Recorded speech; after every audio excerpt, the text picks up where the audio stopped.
We all have our conflicts. Every day.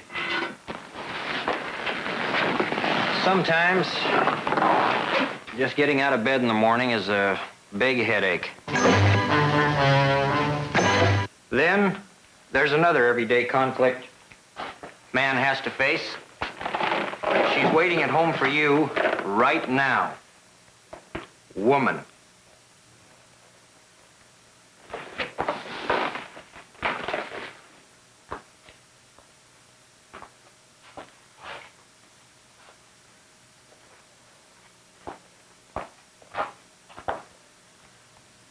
But I guess we should be thankful. Our everyday conflicts are not always the life and death kind. In nature, the face of conflict is often the face of death. The cheetah, the world's fastest living accelerator. They've been clocked at 65 miles per hour. That's about top speed for an auto, without Chevy parts. The cheetah has to be fast. Unlike other cats, he can't sneak up on his prey, since he can't completely withdraw his claws. This is deadly conflict. Of course, these fellows aren't too eager for conflict. They'd just like to get rid of the beast. Wouldn't you?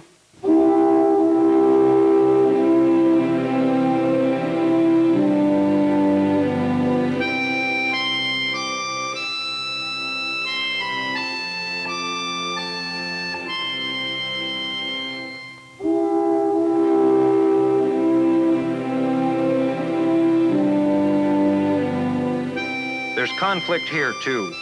That nice old American buffalo that used to be on the backside of a nickel, he's really a hot-tempered son of a gun, especially when a buffalo cow is involved.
But conflict in nature has an even more mysterious face. Here, in the dark, undersea world.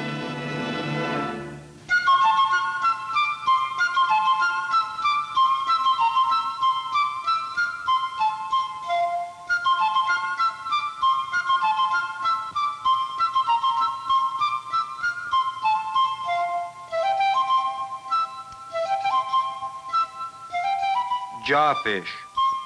These two may be neighbors, but that doesn't make them friends. I guess the seaweed's always greener in the other fella's yard. But most conflict under the sea is a result of hunger. Hello, crab. You may not know it, but you're going to be somebody's dinner tonight. Maybe for this triggerfish. He looks hungry.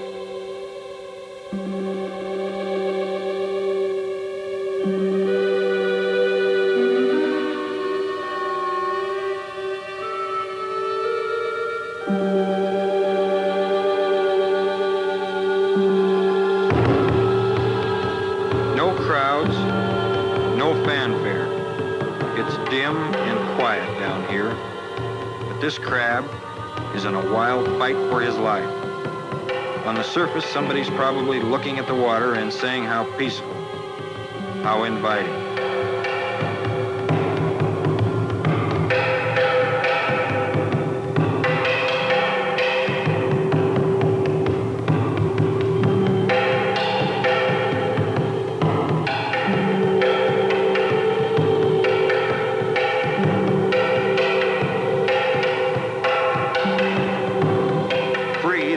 won't be a meal for the triggerfish, but today is his day to die, and here comes his murderer.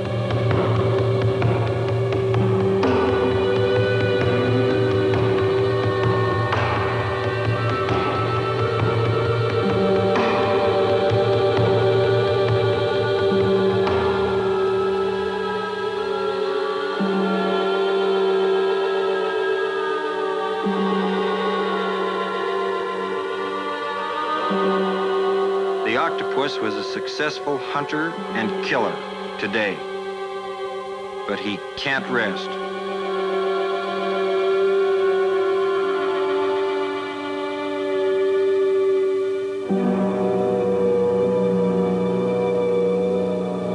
Hunters and killers are common under the sea.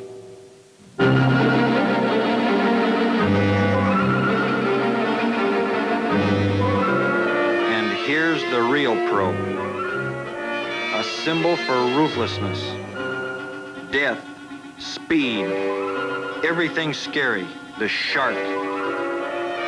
He roams the sea in street gangs, tough and vicious. Stay out of his way.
Conflict. In our world, it may be adventurous, exciting, competitive. In nature, it's life or death.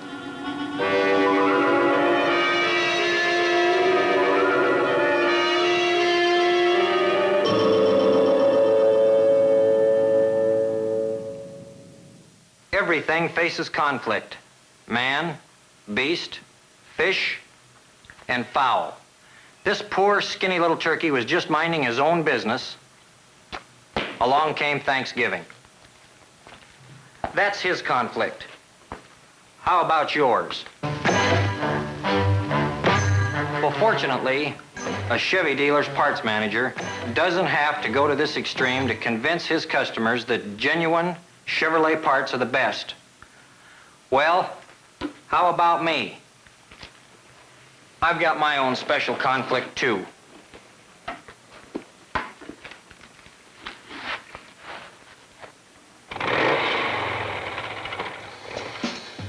This is a supreme test.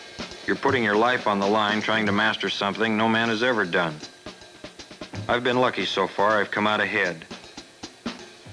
They come to watch me get busted up, but it's more than that. Like going to a movie. Here's a chance for an ordinary guy to taste a bit of danger without getting hurt himself. If I make it, he can identify with me. Just like he can identify with John Wayne punching somebody. If I don't make it, he can think of himself as smarter. He would never be dumb enough to do that.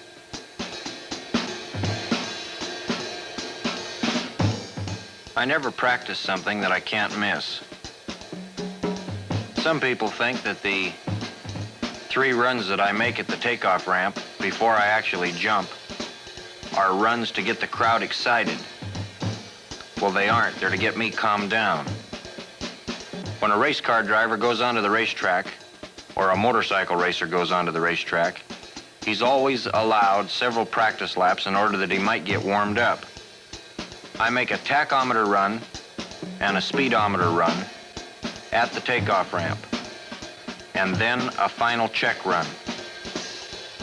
Then if I feel that everything is right, if I'm really ready to go, I sit back and I look at that ramp until I know that I have a feeling in me that makes me want to think and say, I know that this jump will be the best jump that I ever made.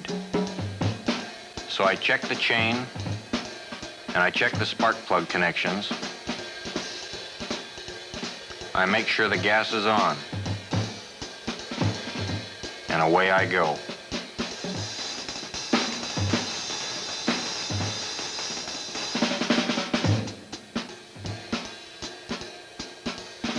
Regardless of how big a jump or how many times I've made the same type of jump, I have to check for wind conditions, the ramp construction, and most of all, my motorcycle.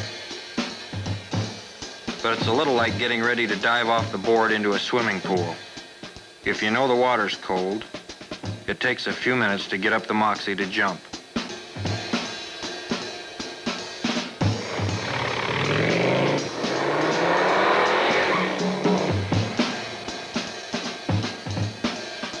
I don't know why. I guess it's because we're all a little different and it takes all kinds of people to make the world go round. But I never ask God to help me make it across the jump. I make my peace with God before I ever go to perform. And I always ask him to help me do my best. That's pretty good because I am the best. I'm not religious, but I'm not afraid to die. Dying is a part of living. If a chain breaks or a spark plug fouls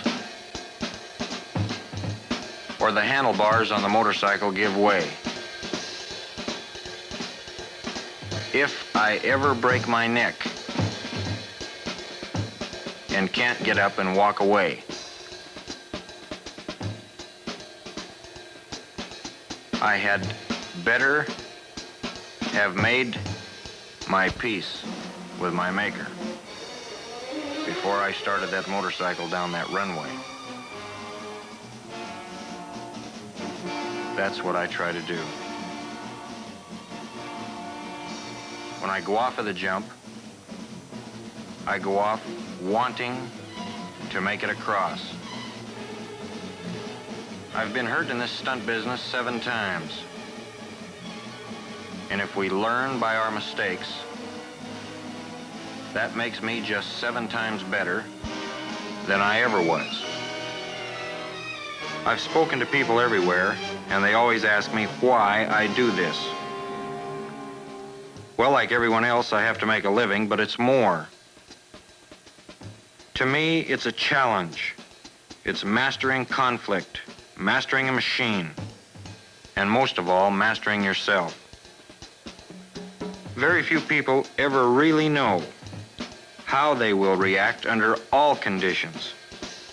I do because I've tested myself. Is that worth the risk? I don't know. I never think about the bad ones. Every jump to me will be a success. And most of the time they are. I feel that anything a man wants to do bad enough, if he really believes that he can do it, and if he can really conceive and believe in his idea, he will do it. When I was hurt in Las Vegas, they said I'd never walk again.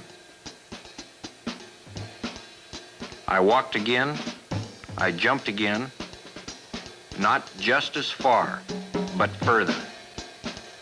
Like the time I jumped 17 cars just a few months ago in Los Angeles at Ascot Park. That is just a start. Someday, I'll jump 21. And someday, I'll jump a mile. Those of you who believe in me will be glad you did. And those of you who don't, someday will wish you would have. I don't think about the unexpected. I know how I'll react, and that gives me a real sense of security. I guess I know myself. Maybe that's it. When it's just you rushing through the air against the odds in the face of death, you really know who you are. Well, we've seen some of the faces of conflict.